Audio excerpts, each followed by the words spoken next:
अस्सलाम वालेकुम फ़हमी सिद्दीकी आप तमाम दोस्त अब आपकी खिदमत में हाज़िर है। केसी 100 इंडेक्स को रिव्यू करें, तो हम कुछ चीज़ें कल डिस्कस कर चुके थे, उसको बस एक शॉर्ट सा रैप करेंगे और आने वाली चीज़ों को डिस्कस करेंगे। कोशिश ये करेंगे कि आप लोगों का बहुत ज़्यादा टाइम ना लिया जाए।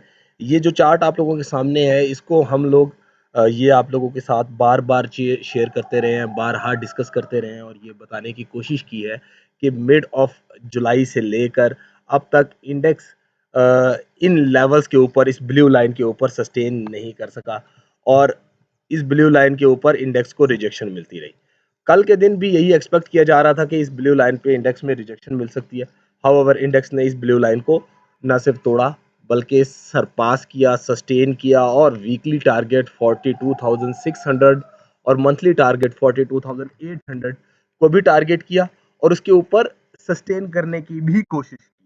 अब एक तरफ तो एक ब्रेकआउट अचीव हुआ है जो कि इंडेक्स को 42,400 या 450 से ऊपर ब्रेकआउट बेस्ड मूव नजर आ रहा है। दूसरा ब्रेकआउट इंडेक्स ने अचीव किया है 42,700 से ऊपर और तीसरा ब्रेकआउट अचीव किया है इंडेक्स ने 42,800 से ऊपर। ये तीन इंडिकेशंस इंडेक्स में बुलिश मोमेंटम को कंटिन्यू करता हुआ दिखा रही हैं। लेकिन साथ में अगर मैं आपको कुछ और चीज़ें डिस्कस कर सकूं और एक आधे चार्ट की तरफ और लेकर जाऊं, ये वो चार्ट है जो हमने आप लोगों के साथ मिड ऑफ सितंबर में शेयर किया था और बताया था कि इंडेक्स डेली मूविंग एवरेज 200 को टारगेट कर रहा है और इन एरियाज में हमने इंडेक्स में रिजेक्शन विटनेस की है लास्ट ईयर के सितंबर से, यानी सितंबर 2021 से लेकर इंडेक्स ने जब भी MA 200 को टारगेट किया या इसके ऊपर सस्टेन करने की कोशिश की, जो कि ये पहला अगर आप बॉक्स देखें इसमें सस्टेन करने की कोशिश की थी। एक वीक 2 वीक इसके ऊपर कंसोलिडेशन हुई और बाद में ये नजर आया कि ये फेक ब्रेकआउट था और बहुत ही एग्रेसिव फॉल हमने इंडेक्स में विटनेस किया। इसके बाद दोबारा इसने इसको टारगेट किया and straight out we have witness the rejection. फिर थर्ड टाइम इस एरियाज को टारगेट किया, ब्रेकआउट की कोशिश की and immediately we face the rejection. इसके बाद एक दफ़ा और इसके ऊपर सस्टेनेबिलिटी बनने की कोशिश हुई। फंडामेंटल ट्रिगर्स इसके साथ-साथ हैं, मैं उसको इस वक़्त डिस्कस नहीं कर रहा, लेकिन इन एरियाज़ में दोबारा रिजेक्शन हुई, कंसोलिडेशन हुई और कंसोलिडेशन ने बाद में फेक ब्रेकआउट का व्यू दिया और रिजेक्ट। और लास्ट टाइम जब हमने ये चार्ट शेयर किया था तो इंडेक्स ने स्ट्रेट आउट 43,900 का जो लेवल था 43,900 43,960 उसके ऊपर से रिजेक्शन ली थी और जो मूव बना उसके बाद आप लोगों के सामने है। अब इंडेक्स ऑल दो के बहुत सारे ब्रेकआउट अचीव कर चुका है, जो कि मैंने अभी ऑलरेडी डिस्कस किया, जिसमें एक ब्रेकआउट 42,400 या 470 से ऊपर है, दूसरा ब्रेकआउट 42,700 से ऊपर है, तीसरा ब्रेकआउट 42,800 से ऊपर है। लेकिन इंडेक्स जिस लेवल को टेस्ट कर रहा है that is the same level जिसको लास्ट 1 ईयर से इंडेक्स सस्टेन नहीं कर सका। सेम एरिया यहाँ पे फेक ब्रेकआउट, ये फेक ब्रेकआउट ऑलरेडी हमने प्रीवियस चार्ट में भी डिस्कस किया। यहाँ पे स्ट्रेट आउट रिजेक्शन, यहाँ पे straight out rejection last time और अब इंडेक्स इन एरियाज को दोबारा ट्रेड कर रहा है, जो कि पहले कभी ये इंडिकेटर 46,000 के अराउंड था, फिर 44,000 के अराउंड बना, फिर 43,900 के अराउंड बना and now this level rest at 43,000 around.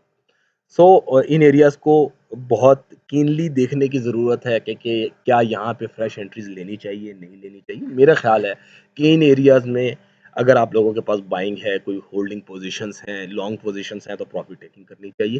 क्योंकि हम लास्ट 1 डेढ़ सालों से यही देख रहे हैं कि जब भी इंडेक्स इस लेवल को टेस्ट करता है, या तो रिजेक्शन मिलती है स्ट्रेट आउट या फिर इसके ऊपर सस्टेनेबिलिटी फेक ब्रेकआउट होती है, जो कि कंसोलिडेट करती है इंडेक्स में और इंडेक्स उसके बाद रिजेक्ट लेता हुआ नज़र आता है। और फिर वो मैंने एक बात कल डिस्कस की थी, जब भी इंडेक्स में ऐसा पुल बैक नज़र आया जिसने इंडेक्स में टेम्परेरी या कहें कि जी जानबूझ के स्ट्रेच करता हुआ इंडेक्स को दिखाया और फेक मूव बनते हुए दिखाई दिए, तो इंडेक्स में जो फॉल आया वो बहुत पेनफुल था। उसकी मैं बहुत सारी मिसाल दे सकता हूँ, चंद एक आपके सामने जिक्र करता हूँ। PIOC को हम बहुत टाइम से सेल ऑन स्ट्रेंथ कह रहे हैं। जब हमने इसको 128 पे सेल ऑन स्ट्रेंथ कहा था, अ, तब भी लोग बुरा मान गए थे। फिर इसमें जब हमने 94 के अराउंड सेल ऑन स्ट्रेंथ कहा तब भी लोग बुरा मान गए। इसके बाद फिर हमने इसको 78 के अराउंड सेल ऑन स्ट्रेंथ कहा तब भी लोग बुरा मान गए। तो आप अभी देख लें कि वो कहाँ खड़ा है। इसी तरह टीआरजी को अगर आप एग्जांपल के तौर पर देखें तो टीआरजी जब 180 पे था, तो बहुत सारे इन्वेस्टर्स, बहुत सारे गुरुज, बहुत सारे फोरम्स 250, 280 और 350 की बातें कर रहे थे। हमने भी ये एनालिसिस दिया था। लेकिन जब इसने 145 से नीचे सस्टेन करना शुरू किया तो हमने ही ये बताया था कि अब ये 70 और 65 की रेंज को भी टारगेट कर सकता है। आप इसका उस टेन्योर में लो देख लें। तो बात सारी समझने की है। रीडिंग्स गलत होती हैं, लेकिन रिस्क मैनेजमेंट और मनी मैनेजमेंट और अपने पोजीशंस को कैसे लेकर चलना है, ये बहुत ज़्यादा ज़रूरी है। अब आने वाले दिन को अगर हम रैप करें जो कल हुआ है और आने वाले दिन को डिस्कस कर सकें, तो कल के दिन इंडेक्स में एक बहुत ही एग्रेसिव मूव बना, जिसने इंडेक्स को MA 200 बेस रेजिस्टेंस को टारगेट करवाया, कि हम डिस्कस कर चुके हैं कि बहुत टाइम से सस्टेन नहीं हुआ। सस्टेन हुआ भी तो एक आध हफ्ते बाद ही वो फेक ब्रेकआउट में तब्दील होता हुआ नजर आया, क्योंकि ये सारा जो मूव था वो कोई फंडामेंटल ट्रिगर की बेस पे नहीं था, सब टेम्परेरी था, सब मैनिपुलेशन थी। इंडेक्स ने 42,901 पे क्लोजिंग की, 636 पॉइंट का एग्रेसिव गेन हमने डे ऑन डे बेसिस पे विटनेस किया। इंडेक्स ने 42,265 से 42,959 के अराउंड ट्रेड किया। 142 मिलियन के वॉल्यूम ट्रेड हुए। That volume was and massively increased from 84.252 million, जो कि अगर परसेंटेज वाइज बात करें तो 68% का इंक्रीज देखने को मिला, जो कि इस बात को इंडिकेट कर रहा है कि बाइंग इंटरेस्ट डेवलप हुआ। स्ट्रेंथ के ऊपर इंडेक्स में बाइंग इंटरेस्ट डेवलप हुआ, तो स्ट्रेंथ में बाइंग अगर हुई है तो किसी ने माल बेचा भी तो है ना। सिंपल सी बात है। ऐसे तो नहीं हो सकता ना कि कोई माल खरीदने वाला तो थे लेकिन कोई बेचने वाला नहीं था, किसी ने माल बेचा भी है। सो आप अगर ये सोचें कि जो माल इतना ज़्यादा बेच रहा है वो कहीं बेवकूफ़ तो नहीं है। मेरे ख्याल से ऐसा नहीं हो सकता, स्मार्ट मनी है। जब भी वो टॉप पे आके पोजीशंस अपनी ओवरलोड करती है, ऑफलोड करती है, तो उसके कुछ टाइम के बाद मार्केट में जो फॉल आता है, दैट फॉल रिमेन्स पेनफुल।